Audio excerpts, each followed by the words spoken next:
I have long taught that money is a flow, not a possession. And yet, one of the most persistent illusions that binds man to limitation is the belief that he is safe when he withholds. Saving is often praised as wisdom, but I say to you plainly, saving that is born of fear is not wisdom, it is resistance. It is not spiritual stewardship, it is silent distrust of the law. For what you fear, you obey. And if you save because you fear running out, then you are not trusting the invisible supply, but exalting visible accumulation as your master. I do not speak against prudence. I speak against the worship of prudence as a substitute for faith. There is a divine law of circulation. Under this law, whatever is not flowing is not growing. Money, like blood, must circulate. If the hand clenches from fear, the flow is choked at its root. The hand may look full for a season, but it has become a dam, not a channel, and dams burst when the pressure exceeds their faith. You may build up reserves in the bank, and yet be spiritually bankrupt. For the subconscious does not record the numbers in your account. It records the tone in your heart. When you say, "I must hold on to this in case something goes wrong," you have already given your command. Something will go wrong. Because the law does not argue, it obeys. I remember a woman who came to me, worried about the future. She had managed to accumulate a modest sum and held it tightly, fearful of every dollar that left her hand. "Miss Shinn," she said, "I don't spend unless I must. I'm saving for security." I replied, "You are saving for insecurity, because your motive is not trust, it is terror." And I explained to her, the universe reads not what you do, but why you do it. If fear fuels the act, it does not matter how good the act appears. Its fruit will carry the seed of that fear. That is why some people lose their savings overnight. Not because the law failed, but because they were saving outside the law. The game of life is not a game of hiding. It is a game of alignment. Man must not hoard in distrust, but release in faith. The law of circulation is not optional. It is structural. You are either moving with the divine flow, or you are standing against it. There is no middle ground. When you act as though money is scarce, the law confirms scarcity as your atmosphere. When you clutch tightly, the signal sent to the subconscious is, there is not enough. And what the subconscious accepts as truth, the law delivers as form. Many people confuse circulation with waste, but they are not the same. Circulation is conscious, deliberate, and in alignment with spiritual order. Waste is carelessness. One affirms plenty, the other denies structure. I never told my students to throw money away. I told them to release it with joy when prompted by inner knowing. If a man cannot let go of a coin without anxiety, then he is already ruled by mammon and not by divine supply. And if he boasts of how tightly he controls his spending, but trembles at the thought of giving, then he is not stewarding. He is starving himself while calling it safety. There is a story I have often used of a woman who feared poverty so greatly that she refused to enjoy anything she had. Her clothing was threadbare, though she had money in her purse. She ate the cheapest food, though her heart longed for a good meal. One day I asked her, "What are you really saving for?" She replied, "For the day when I have nothing left." I said, "But that day is today, for you already live as though you have nothing." The law had simply brought her outer life into harmony with her inner decree. And this is what I wish all to understand. The law cannot contradict your beliefs. It can only magnify them. Saving is not inherently wrong. It is the spirit behind it that must be examined. Saving from wisdom is aligned with divine order. It is peaceful.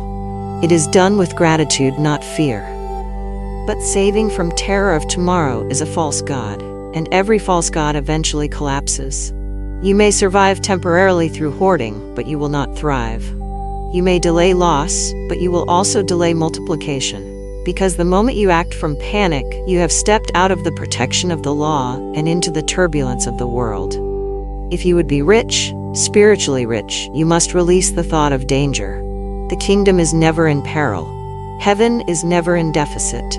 You are a steward of infinite substance, and infinite substance does not tremble when bills come due. It gives, it circulates, it responds, and it never withholds where it is trusted. That is why I say, it is not your savings that protect you. It is your consciousness. It is your alignment with the unbroken rhythm of provision that keeps you afloat, not the coins you've stored in fear. I urge you, therefore, examine the motive behind your habits. Every coin you tuck away, does it carry a vibration of fear or faith? Every decision not to spend, does it echo wisdom or worry? Every hesitation to give, does it stem from order or doubt? These questions are not moral, they are mechanical, because the law is not sentimental. It is precise. It will magnify your tone, whether joy or terror, and the fruit of your life will always be the harvest of your inner posture. I close this first lesson with a truth I have witnessed again and again. There is no security in withholding. There is only delay. Real security comes not from how much you store, but from how deeply you trust. It is better to give $1 in peace than to save 10 in fear, because one flows and the other freezes, and only what flows can return. There is a sacred difference between stewardship and strangulation, though many confuse the two. I have met countless men and women who call themselves wise with money while living in constant fear of losing it. They say they are budgeting, but their faces are tense. They speak of being careful, but their tone betrays dread. They live beneath their means, not from peace but from panic. And I must tell you, plainly and without apology, when holding becomes hoarding, it is no longer obedience to law. It is rebellion in disguise. For it declares to the universe, I trust what I can grip, not what flows. True stewardship is based on divine order. It is rhythmic, peaceful, aligned. It is not withholding, but structuring. It says, I know supply is infinite, and I govern what I receive with clarity. It does not fear loss, for it lives in awareness of abundance. But hoarding is something else entirely. Hoarding is rooted in the belief that I must keep because I may not receive again. It is the spirit of Egypt, not Canaan. It is bondage, not promise. And it places the soul under the law of reversal, where every act meant to secure becomes the very seed of lack. I have seen people accumulate, and yet spiritually deteriorate. Their barns are full, but their souls are clenched. They live not in joy, but in surveillance, watching the numbers, guarding the gates, fearing interruption. But what they fail to see is this: the more you grip, the more you signal distrust. The more you protect out of fear, the more the law must withhold to honor your vibration. For under divine law, the why behind the act is louder than the act itself.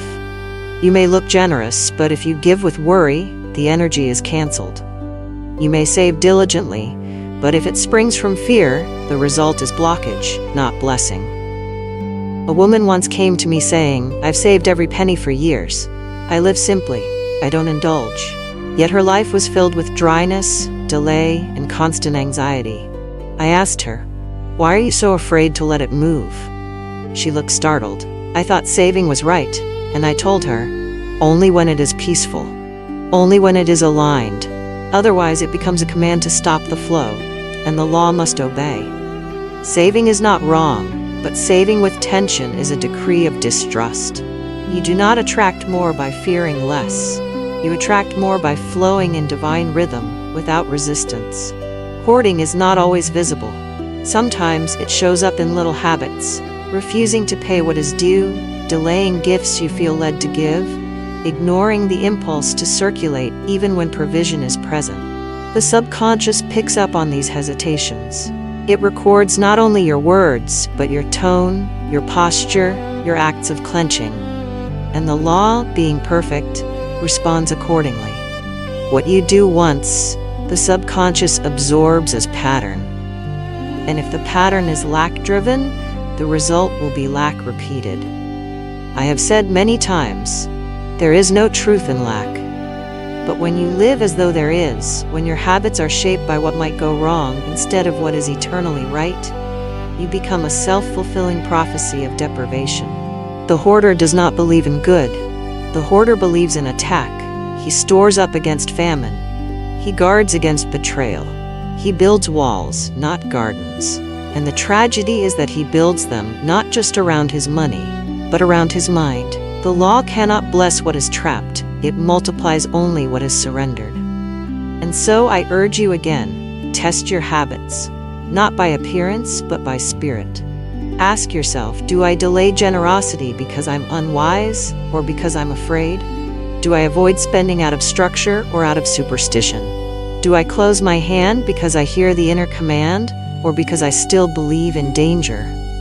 These are not moral questions, they are vibrational ones, and the law does not judge, it reflects. Do not mistake smallness for humility. Some people shrink from financial flow and call it modesty. But in truth, it is often masked terror. It is not humble to fear provision. It is not spiritual to avoid expansion. To live small when God has given you command is not wisdom, it is disobedience. I do not say you must live lavishly, but you must live freely. And the one who hoards is not free. He is shackled by imagined threat. He believes that the universe is chaotic, not ordered, that God might forget him, that the law might fail, and therefore he does not save, he hides. The moment you hide, you place yourself outside of law. For the law does not bless hidden things. It blesses what is declared, trusted, and released. If you bury the coin in fear, as the servant did in the parable, it will not grow. Not because the master was cruel, but because the act was unfaithful. Fear stops movement, and what does not move under divine law must die. That is why so many who hoard lose what they most cling to, because the law removes what is worshipped wrongly. I say to you, let go of clenched stewardship. Govern what you receive, but do not smother it. Direct your resources, but do not strangle them. Allow flow to remain flow, for what moves in alignment multiplies, but what sits in fear calcifies and is taken. The law is not cruel, it is clean, it is structured, it is without waste and without indulgence. And it requires of you, not your caution, but your cooperation. Every divine law carries its own rhythm. Circulation is not just a principle, it is a demand of supply. I have seen many souls wonder why their money stands still, why their prayers seem unanswered, why nothing seems to return. And I always ask them, are you moving with the law, or are you waiting for the law to move without you? Because under spiritual jurisdiction, it is not movement that follows provision. It is provision that follows movement. The law does not bless stillness born of fear. It blesses direction governed by faith. Money, when rightly understood, is not the substance itself. It is the signal. It is a visible echo of invisible trust. When you release it in alignment, it knows where to return. When you withhold it from fear, it loses all assignment. It becomes a wanderer, spirit-neutralized, no longer connected to your source, your command, or your rhythm. That is why some people spend and receive more, while others save and feel starved. Because in spiritual logic, holding back can be louder than words. The vibration of refusal speaks clearly to the law. I am not ready to trust. And so the law waits. I have said it before and I will say it again. Circulation is not an option. It is not something you do when you feel confident. It is what makes confidence lawful. It is the declaration that your supply does not come from the thing you hold, but from the source you serve. The ocean does not fill a still pond. It flows through open channels. And the moment a man closes his channel, the tide changes. Not because the ocean withdrew, but because the inlet no longer welcomed movement. There is a story I often tell of a man who feared poverty so deeply that he never gave, never spent freely, and rarely acted on any prompting of generosity. He tithed by formula, not by spirit. He lived tightly, not wisely. And one day his investments collapsed. He came to me in anguish and said, "Why would God allow this? I did everything right." And I said to him, "You did everything according to the fear of being wrong. But fear is not alignment, and formula is not faith." The law had not punished him. It had obeyed him. He gave no signal of trust, and so it withheld all response of increase. Movement is a spiritual signal. It is not always grand, but it must be real. To act in harmony with the law is to step before sight, to release before reward, to speak before manifestation. It is to circulate from a place of knowing, not because you see abundance, but because you are aligned with it. And what you circulate returns, not as charity, but as legal recognition. The law does not reward the giver, it obeys the command issued through movement. That is why I never taught giving to get. I taught giving as proof that you know you already have. You may think that holding on to money ensures its presence, but in spiritual terms, that which is held too tightly is already halfway lost. For when you grip in fear, you become spiritually ungoverned. You step out of flow, and what does not flow cannot receive. I have seen people say they trust the law but act like misers. They recite affirmations of abundance while guarding their wallets like prisoners. And I tell them, your lips say one thing, but your hands say another. And the law listens to the hand more than to the voice. When you act with flow, when you circulate with faith, you are not spending, you are instructing, you are declaring to the universe, I am under divine supply, not under panic. And the universe responds with precision. It is not kindness, it is jurisdiction. The spiritual world does not sympathize, it executes law. And that is why you must examine not only your balance sheet, but your belief sheet. What have you really been funding, faith or fear? Because only one of them can circulate. Let me speak plainly. The man who waits for a sign before he moves is not obeying law, he is bargaining with it. And law does not bargain. It confirms. The movement must precede the return. You do not harvest before sowing. And you do not circulate only when it feels safe. You circulate because safety is not in the money, but in the obedience. The moment you act from spiritual flow, the law takes record. The moment you act from spiritual paralysis, the law withholds, not out of judgment, but out of reflection. Do not mistake temporary stillness for security. Stagnation may feel like control, but it is the early echo of loss. When money is not moving, it is not being. It becomes inert, like breath held too long, like water in a sealed jar. Eventually, it spoils. That is why I say, release. Not wildly, not recklessly, but lawfully. Give when you are led. Pay promptly. Tithe where you are fed. Share when the prompting is clear. Move when the current calls. And above all, do not act from habit. Act from alignment. The law demands movement because supply is alive, and what is alive must circulate. There is no such thing as wealth without flow.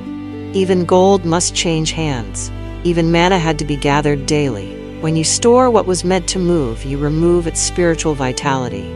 You turn provision into possession, and possession into poison. But when you flow, you align, and when you align, you command. And what you command, under grace and by divine law, must return multiplied, magnified, and without sorrow. Man has made a small leather pouch into a fortress. He has turned a tool into a temple, a passageway into a prison. I speak now of the wallet, not as a container, but as a symbol. For many, it has become a false altar of safety. They watch it daily, check it nervously, count it obsessively. They imagine it to be their storehouse. But I tell you plainly, your wallet is not the storehouse. It is not the source. It is not even the sign. It is merely a momentary vessel, passing through your hand for divine circulation.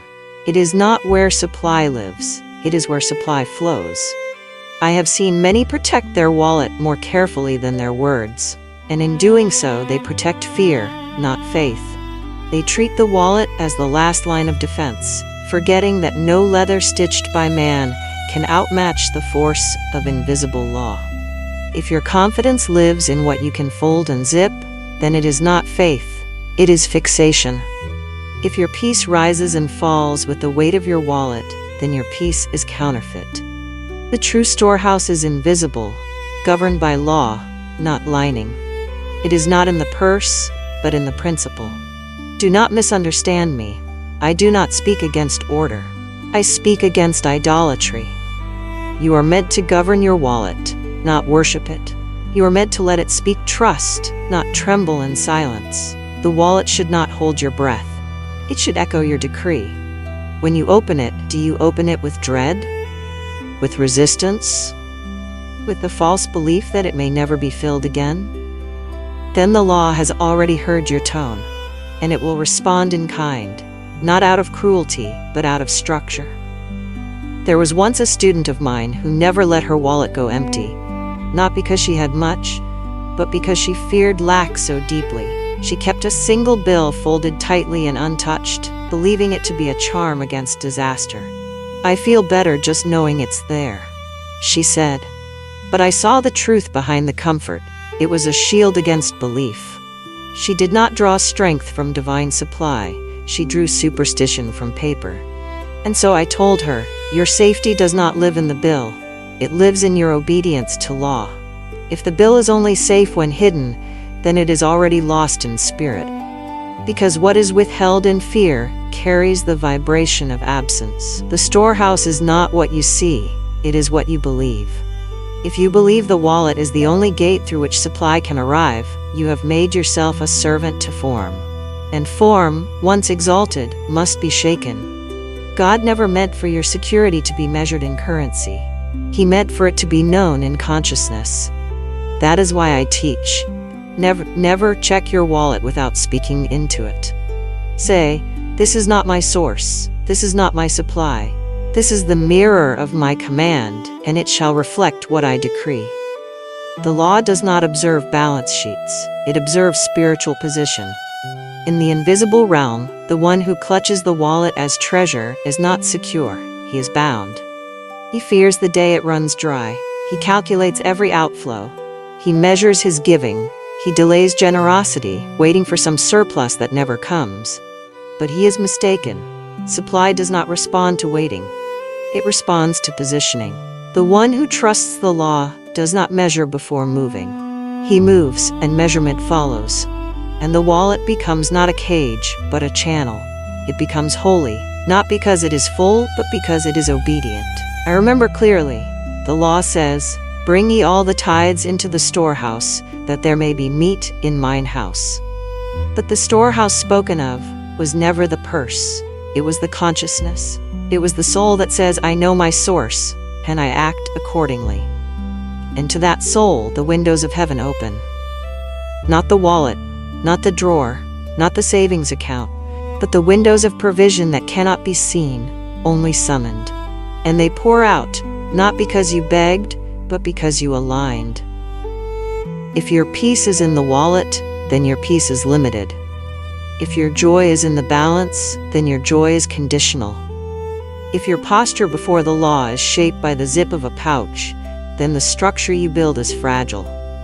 But when you remove the wallet from its throne, when you treat it as an obedient servant, not a silent God, then it begins to reflect divine order. Then it moves as the law moves. It flows as the soul flows. And it holds not your fear, but your faith. I tell you, place no faith in folds. Place it in flow.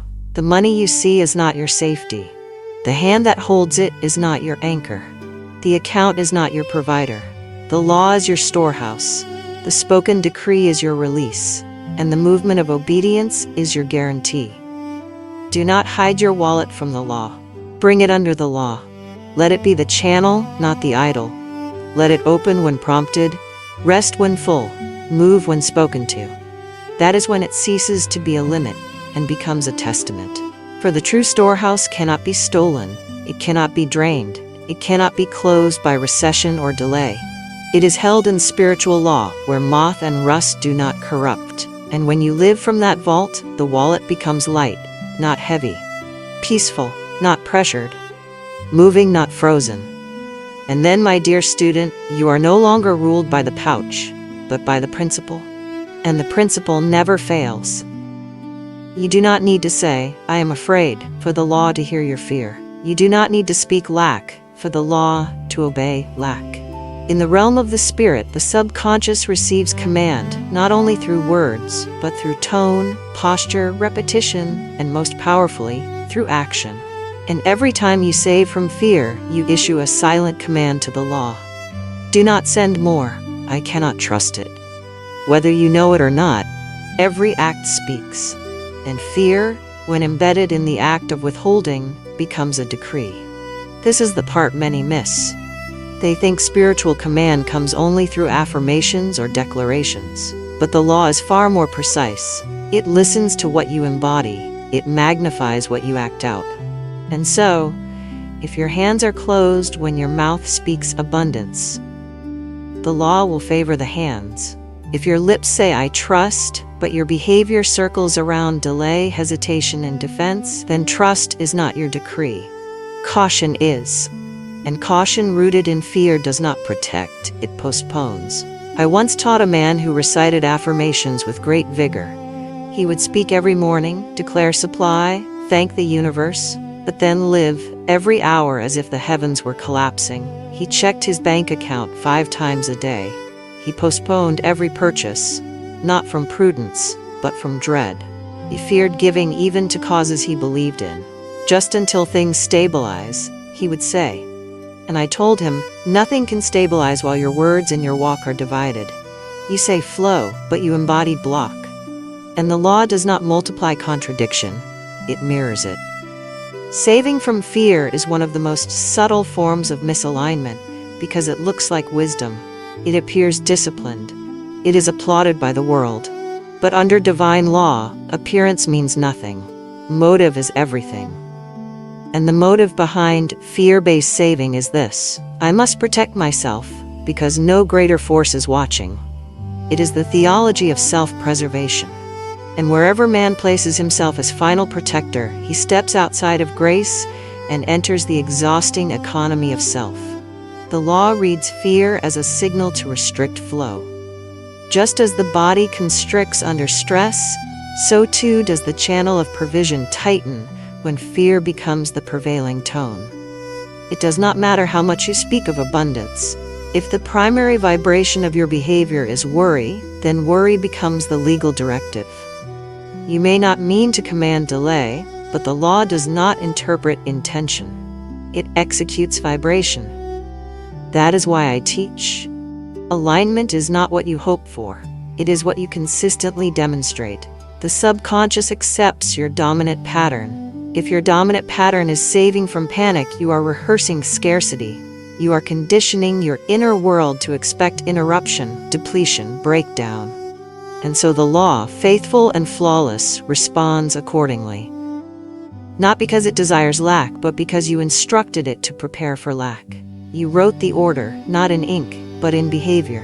And the law, being impersonal, fulfilled it without hesitation. Now listen carefully, because this is where most confuse doctrine. I do not preach recklessness. I do not speak against savings. I speak against the energy of fear behind it. There is a savings born of order, and there is a savings born of panic. One says, I trust the rhythm of supply and build according to purpose. The other says, I do not believe provision will come again, so I must grasp what I have. The first is circulation in structure. The second is contraction in disguise. And contraction, spiritually speaking, is a coded message. It says to the law, withhold. I am not open. And so provision hesitates, not because it is reluctant, but because it is loyal. You commanded closure. You commanded pause. You commanded defense. And the law, which is incapable of disobedience, arranged your conditions accordingly. Let me say it plainly. The law hears your habits more than your hopes. It does not favor the one who begs for miracles while clinging to fear. It favors the one who walks in rhythm. The one who pays what is due, gives when prompted, moves when led, circulates without panic. This soul may not have wealth in numbers, but he is rich in spiritual accuracy. And that accuracy always attracts provision. Not just once, but repeatedly. There was a woman in my classes who had gone years without breakthrough. She studied, she prayed, she tithed, but nothing seemed to shift. And one day, after a long silence, she confessed, I always hold back just a little. I tell myself I'm being smart, but I know it's fear. That confession was her pivot, because in that moment she acknowledged that her delay was not divine, it was behavioral, it was self-authored. And with that awareness, she began to circulate again, not wildly but faithfully. Within weeks, opportunities opened, debts were cleared, doors appeared. I tell you this, there is power in recognition. When you realize that your fear has been commanding your future, you can interrupt the pattern. You can revoke the silent orders. You can retrain the law with new signals. But it begins not in shouting affirmations. It begins in obedience. Obedience to trust. Obedience to rhythm. Obedience to spiritual movement. And that obedience must show up in what you do, not just in what you say. The law is listening. Always. And it is listening now. The question is not, have I spoken enough prosperity? The question is, have I moved in agreement with it? Because every act of fear writes a line of code. And the more you repeat it, the more your life becomes the execution of a program you never intended, but silently authored. But the program can be changed. The signal can shift. The command can be corrected. Not by panic, not by guilt, but by action. Aligned, steady, willing action. The law, though impersonal, is intimate. It responds to your smallest shift. You need not perfect your past, you need only correct your pattern. And when the pattern changes, the provision follows, without apology, without delay. I have long taught that words are seeds, that what you speak, you plant. But I have also said just as clearly that the law does not respond to words alone. It responds to vibration, tone, rhythm, and most deeply, action. There are times when your decree is not something you say, but something you do when no one is watching. And in the realm of supply, the clearest proof of faith is not the affirmation, it is the act of circulation. Faith is not always loud. Sometimes it moves quietly, unseen, but unmistakably through the opening of your hand. The one who gives when all is full, who shares when overflow is obvious, that one may be generous, but it is the one who circulates when fear knocks, who pays with no promise of return, who gives because they are aligned, not because they are guaranteed. That one is walking in law. Because circulation is not a response to comfort. It is a declaration of belief. You do not circulate because you feel safe. You circulate because you are governed. And being governed by divine law is the only true safety you will ever need. I have seen many souls confuse noise for power. They repeat affirmations by the hour, they write out decrees, they fill journals with promises. And yet, when the moment comes to act, to give, to sow, to release, they freeze. Their speech is filled with trust, but their feet refuse to move. And I must tell them, as I tell you now, the law is not moved by vocabulary. It is moved by alignment. And alignment is proven in what you circulate when certainty is absent. Faith is not the absence of fear. Faith is the movement in spite of it. And that movement does not have to be large, but it must be clean. I once told a woman troubled by persistent lack to circulate something, anything under grace, with intention. She said a single coin to someone who had less than she did. It was not the amount, it was the obedience. That act rewired her field. It signaled to the law, I still believe. And what followed was not coincidence, it was jurisdiction. Too many wait for conditions to feel right before they circulate. But circulation is not a reward. It is the cause of right conditions. You do not wait for the waters to part. You step, and the path appears. You do not wait for the storehouse to overflow. You move in harmony, and the overflow comes. Because under divine law, stillness that is born of fear is not spiritual. It is illegal. The law cannot fill a vessel that refuses to be used. Circulation is a way of voting for your source. Every time you release with peace, you are voting. I do not serve lack. I do not trust conditions. I stand under supply that never sleeps, never forgets, and never fails. You may not say this aloud. You may not even frame it in words. But your subconscious knows, and the law records it, because circulation is not for show, it is for structure. And the structure it builds is more stable than any vault made by man. A man once told me, "I tithe when I can afford to."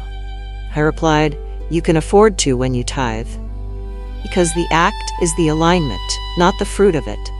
If you wait for excess before you obey, then excess may never come.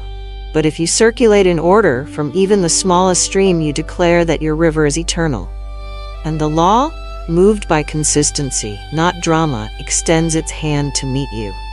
The great mistake is to believe that faith must be loud, that it must be visible, that it must shake the room. But the most powerful faith I have seen lives in silence. It circulates behind closed doors. It pays bills with quiet joy. It writes checks without shaking. It gives the last coin and says, "This is not my end. This is the evidence of my beginning." That kind of faith does not need to be shouted.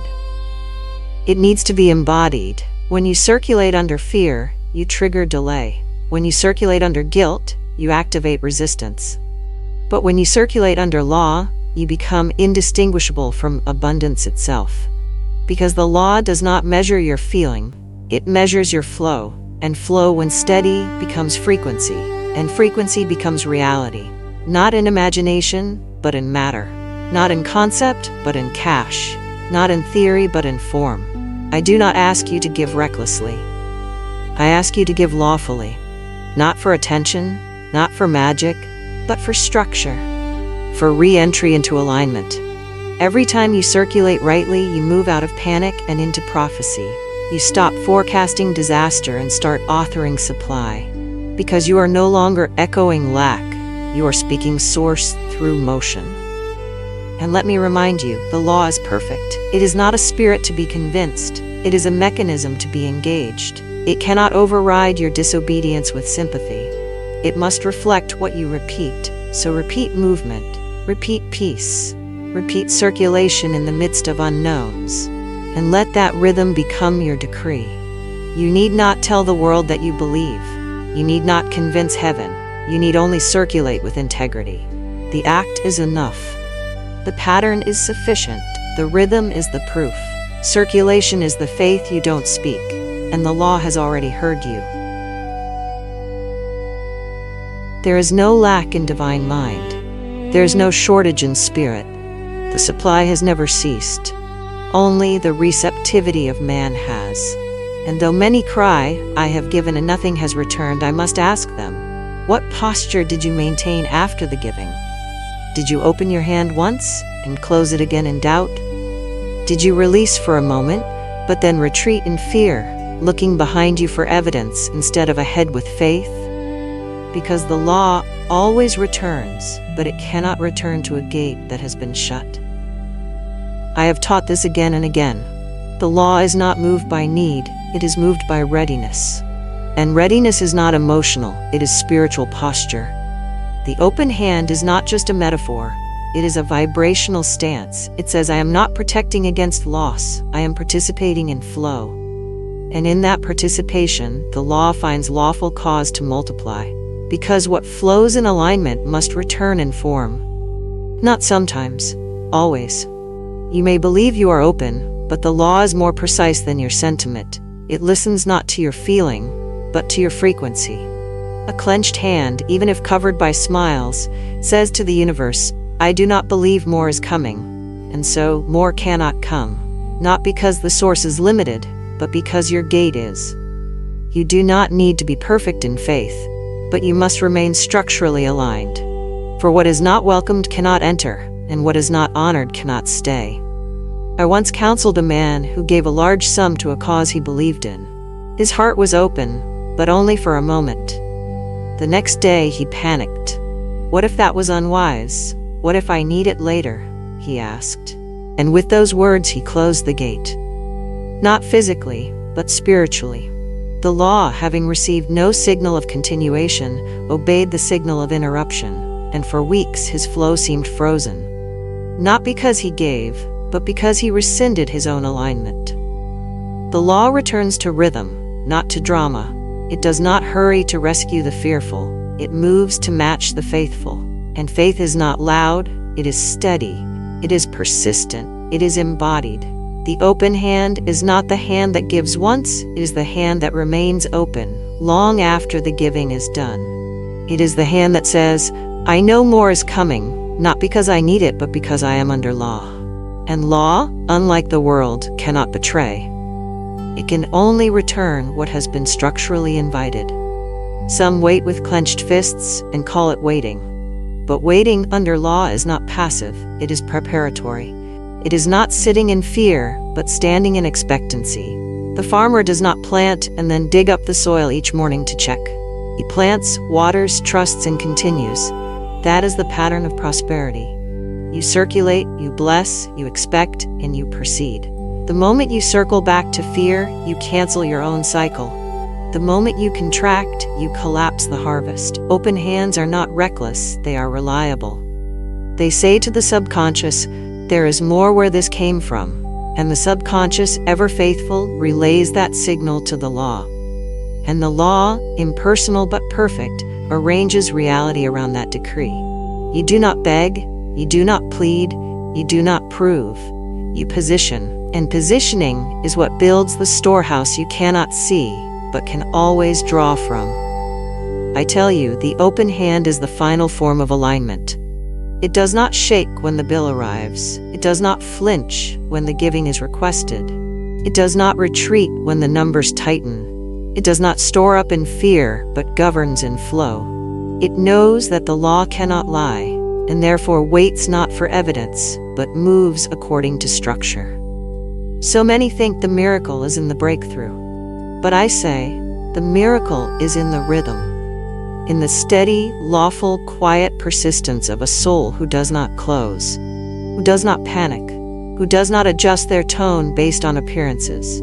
This soul will always see return, not because they deserve it, but because they stayed in agreement with how supply truly moves. And so I leave you with this. You do not need to hold tighter. You need to release wider. You do not need to pray louder. You need to stay open longer. You do not need to convince the law. It is already listening. You need only act like you know it's true. And the hand that stays open will never run dry, because the law does not return to hope, it returns to structure. And when the structure is sustained, the storehouse is never empty. The law returns all, but only to the open hand.